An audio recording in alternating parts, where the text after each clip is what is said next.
Welcome to the BI3 Ethical Hacking Challenge 2011.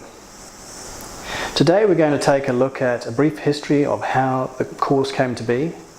We're then going to take a look at the various specifications that make up the course, and then we're going to compare it, the technology, to other technologies out there such as MAC and DAC. Firstly, a brief history of how the Ethical Hacking Challenge came to be. The theory of absolute information security, or TACE as it's known, was developed from around 2001 at Unitec, Auckland, New Zealand by Professor Kay Field and her associates. Blue Icon Technologies has recently been formed to help push this technology to academia and help it become an open standard. Next, we're going to take a look at some of the various specifications that are comprised in the theory of absolute information security.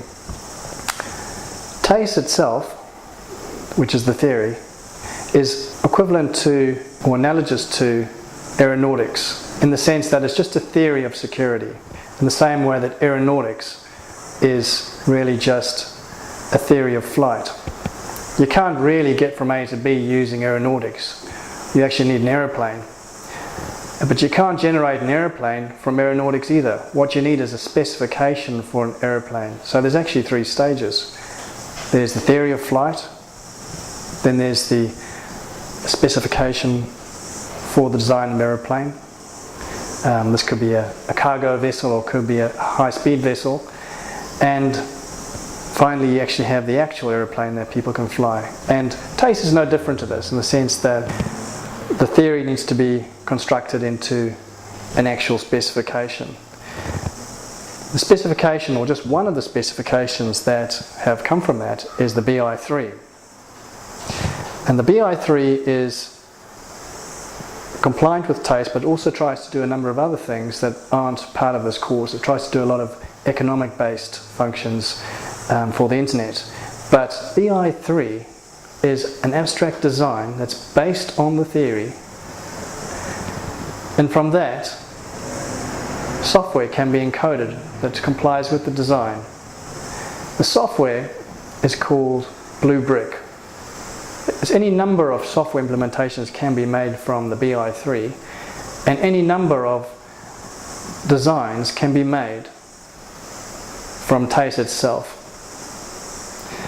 But today this is the only implementations that we have, the BI3 and Blue Brick.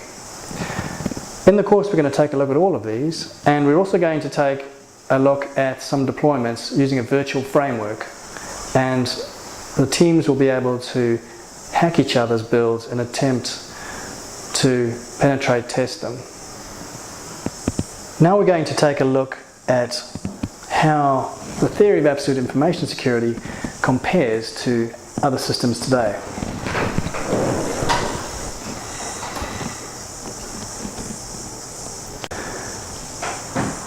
Our friend Tom, an imaginary character using a Linux system, a DAC, discretionary access control system, is trying to access a library called library. As you can see from the images here, he wants to copy library, which has images, security camera, campus life and sports event, and exam results. Now the items in red actually doesn't have security clearance for. Now this poses a problem for him. When he tries to copy images, he gets a fail. The system aborts. It actually aborts in a rather messy way, copies some of the stuff and leaves a mess for him to clean up. But it fails because he doesn't have security permissions to copy security camera and exam results.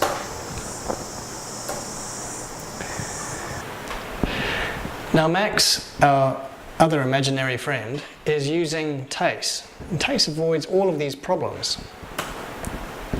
In TACE, Tom can actually pass images to somebody else, even though he himself doesn't have access to it. And if that person had access to it, then they could see the security camera footage. TACE is different because users don't collaborate with shared folders. Instead, TACE users share files directly with each other, so there's no centralized location as in, say, Linux, where files are located. People simply have their own folders and they reference files that they share. There's no initial setup with TACE because there's no folder set up to share. If we compare this to DAC, DAC requires an exhaustive rights declaration at setup. Every single person needs to be listed, and every single file needs to be listed on the other side of a matrix, and their read and write and execute privileges need to be stated. As you can see, 3 users and 3 files is 9 entries, so what does 10,000 users and 1 billion files give you? Now, they use groups and other various mechanisms to try and make this easier, but essentially it's prone to human error. Now, DAC user requirements are constantly in shift as the information landscape changes. There's file changes coming in over the top here, and there's user changes as new people are leaving and exiting the organisation, and of course the rights themselves are changing. So the whole system's in flux all the time.